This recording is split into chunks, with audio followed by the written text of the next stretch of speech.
Honra o teu pai e a tua mãe. Não sei o que você entende a esse respeito, mas sei o que a Bíblia diz sobre isso. O termo honrar no Velho Testamento normalmente está ligado às questões de prosperidade, de provisão e de importância, porque uma pessoa bem provida normalmente é bem tratada, com dignidade, e se sente importante. Ao contrário, uma pessoa desprovida materialmente nem sempre é tão bem tratada, com esta mesma dignidade, e às vezes até mesmo se sente desprezada. Será que Jesus concorda com isso? Uma certa vez, Jesus, ao se referir aos fariseus, os chama de hipócritas, dizendo: bem falou Isaías a vosso respeito, um povo que me honra com os lábios, mas o coração está longe de mim.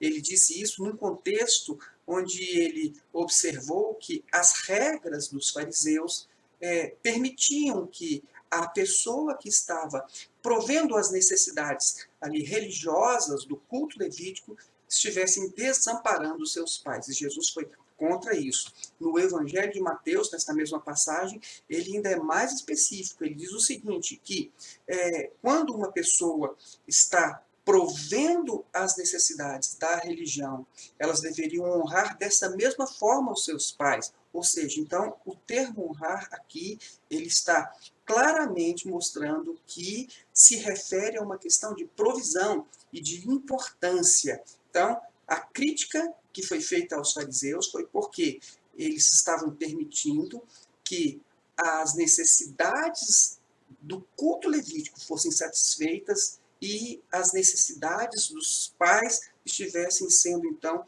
não estivessem sendo observadas. Essa foi a grande crítica que Jesus fez aos fariseus. Bom, Jesus morre, ressuscita, sobe aos céus, a igreja começa e percebe uma necessidade de assistir pessoas desamparadas. 30 anos após isso, Paulo, ao escrever para Timóteo, percebe que havia um ajuste a ser feito. Por quê? Porque pessoas que estavam sendo assistidas pela igreja tinham famílias e estas famílias tinham condição de dar toda a provisão que essas pessoas recebiam. Então, quando ele se refere aqui a pais, ele inclui os avós, os bisavós. Então, pais é referência à ascendência, então, do homem.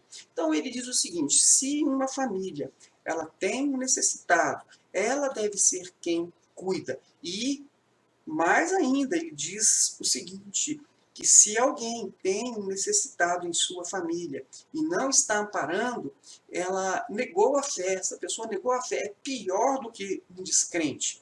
E vejam que ele diz que esta assistência ela nem mesmo deve ser terceirizada, ela não deve ser transferida à igreja, é responsabilidade ali da pessoa que tem um familiar necessitado. Vejam que não basta simplesmente nós darmos um amparo material também. É necessário que esse amparo seja, inclusive, afetivo. Não basta eu dizer assim, eu vou, então, colocar os meus pais para serem muito bem cuidados num asilo. Não, eles precisam ter o sentimento de que são importantes. Se os seus pais, ao serem colocados num asilo, ao serem deixados aos cuidados de terceiros, ou às vezes até mesmo da igreja, se eles estão se sentindo importantes, então você está honrando. Agora, se eles estão se sentindo desprezados, eles estão sendo desonrados. Porque o resumo aqui que eu faço é o seguinte: honrar pai e mãe está relacionado a prover e prover com dignidade, a prestar auxílio e cuidar. Isso tanto material como emocionalmente, porque isso faz com que a pessoa se sinta importante. Agora, o contrário disso é o seguinte, desonrar no sentido de desamparar, de não oferecer os cuidados necessários e muitas vezes de terceirizar a assistência, que faz com que as pessoas se sintam desprezadas.